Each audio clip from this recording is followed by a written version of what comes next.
Assalamualaikum warahmatullahi wabarakatuh. Nama saya Fitriani dengan nomor NIM 312110460 kelas TI 21A3. Di sini saya akan mempresentasikan video tentang gaya kepemimpinan transaksional di perusahaan XYZ pada motivasi dan kinerja karyawan guna memenuhi syarat tugas UAS. Selanjutnya, pengantar. Jadi tujuan video ini dibuat itu ialah untuk menjelaskan penerapan gaya kepemimpinan transaksional melalui studi kasus di perusahaan XYZ Tech Solution, dan saya akan membahas bagaimana pemimpin di perusahaan ini menggunakan gaya kepemimpinan transaksional untuk mengelola karyawannya dan menghadapi berbagai tantangan. Definisi gaya kepemimpinan. Pemimpin transaksional berfokus pada penggunaan insentif dan hukuman untuk motivasi karyawan mencapai target yang telah ditentukan.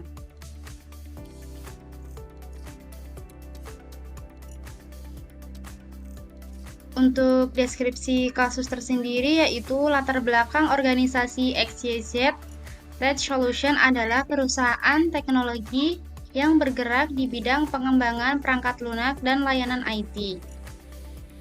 Untuk industrinya itu teknologi informasi dan ukuran menengah dengan sekitar 200 karyawan. Untuk visinya yaitu menjadi pemimpin inovasi teknologi yang memberikan solusi IT terbaik.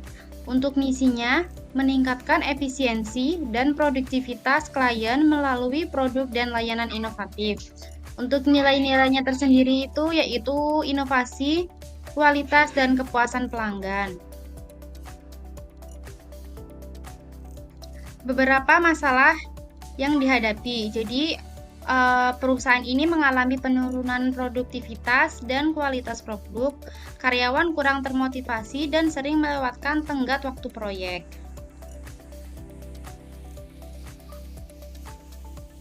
Untuk analisa gaya kepemimpinannya itu yaitu pemimpin utama di perusahaan ini adalah CEO yaitu Bapak Budi. Peran dan pengaruh Bapak Budi menetapkan target yang jelas dan memberikan insentif atau hukuman berdasarkan pencapaian karyawan. Beliau sangat tegas dan menetapkan aturan.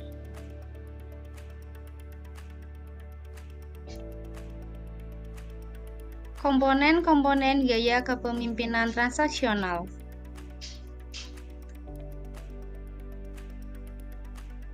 Yaitu komponen utama gaya kepemimpinan transaksional, penetapan aturan dan target. Bapak Budi ini menetapkan target bulanan dan tahunan untuk setiap tim dan individu. Penggunaan insentif. Karyawan yang mencapai atau melebihi target mendapatkan bonus dan penghargaan.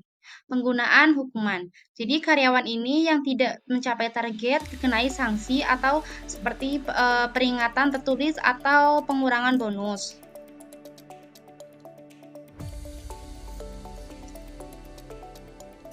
Ada dampak gaya kepemimpinan, yaitu perubahan positif.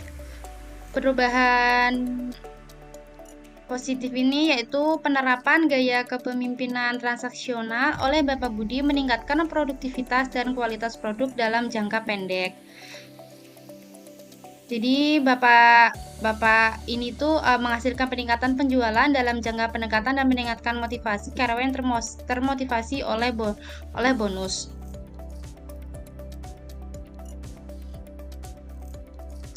Sertakan data atau contoh konkret yang menunjukkan peningkatan kinerja, motivasi, dan budaya organisasi. Yaitu contoh konkretnya itu data peningkatan kinerja, produktivitas meningkat 20% setelah penerapan sistem insentif dan hukuman. Testimoni karyawan merasa lebih termotivasi untuk mencapai target karena adanya insentif.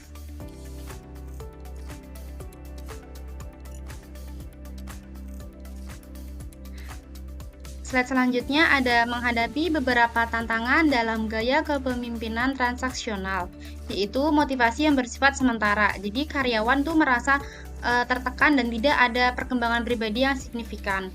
Dan yang kedua itu cara memimpin dan cara mengatasinya. Jadi Bapak Budi mulai mengkombinasikan pendekatan ini dengan program pelatihan dan pengembangan keterampilan untuk jangka panjang.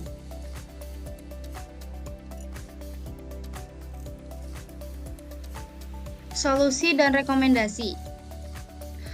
Untuk solusinya itu menggabungkan gaya kepemimpinan transaksional dengan pendekatan transformasional untuk fokus pada pengembangan jangka panjang karyawan. Untuk slide selanjutnya itu langkah-langkah praktis yang dapat diambil untuk meningkatkan efektivitas kepemimpinan di organisasi. Untuk langkah yang pertamanya itu yaitu menyediakan program pelatihan dan pengembangan keterampilan serta berkelanjutan. Untuk langkah yang kedua itu menerapkan penghargaan non-materi seperti pengakuan dan kesempatan promosi. Untuk langkah yang ketiga membangun komunikasi terbuka antara manajer dan karyawan.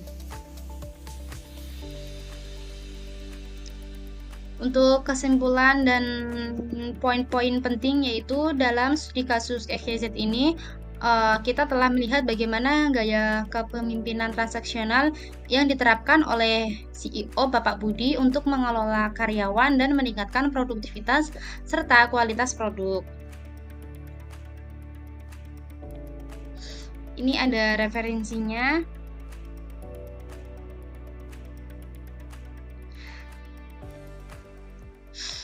Sekian yang dapat saya sampaikan, kurang lebihnya mohon maaf.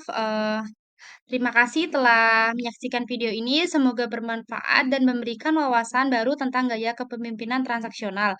Jadi pentingnya keseimbangan antara pencapaian target jangka jangka pendek dan pengembangan jangka panjang karyawan sangat krusial untuk kesejahteraan dan berkelanjutan organisasi. Kombinasi gaya kepemimpinan transaksional dan transformasional dapat membantu mencapai hasil yang lebih baik dan memastikan kepuasan serta perkembangan karyawan dalam jangka panjang. Terima kasih telah menyaksikan video ini. Semoga bermanfaat dan memberikan wawasan baru tentang gaya kepemimpinan transaksional. Saya tutup. Wabillahi taufik wal hidayah. Wassalamualaikum warahmatullahi wabarakatuh.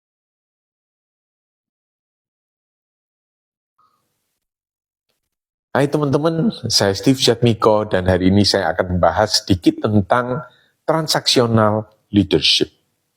Transactional leadership adalah leadership yang menekankan reward yang fair terhadap kontribusi dari karyawan. Ada 5 ciri-ciri dari transactional leadership. Yang pertama adalah pemimpin biasanya sangat jelas dalam memberitahukan ekspektasi beliau kepada karyawan, sehingga karyawan tahu jelas apa yang harus mereka lakukan. Yang kedua, terciptanya budaya yang result oriented.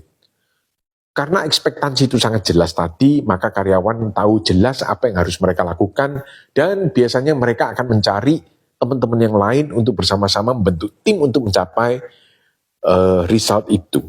Dan yang ketiga adalah budaya yang berorientasi pada akuntabilitas dan responsibility. Kembali karena yang ditekankan adalah result, maka mereka akan selalu berpikir bahwa tanggung jawab utama ada di mereka dan bukan pada siapa-siapa. Yang keempat adalah reward yang fair. Jadi artinya pemimpin transaksional akan berusaha agar reward yang dia sediakan betul-betul sesuai dengan kontribusi yang diberikan oleh karyawan. Dan yang terakhir, transactional leadership menciptakan suatu struktur biasanya yang sangat mudah diikuti oleh para karyawan. Kelemahannya adalah bahwa pada situasi yang membutuhkan kreativitas dan fleksibilitas, biasanya para karyawan membutuhkan pemimpin yang tidak sangat transaksional, tetapi yang sangat fleksibel dalam menghadapi situasi yang berubah itu. Terima kasih.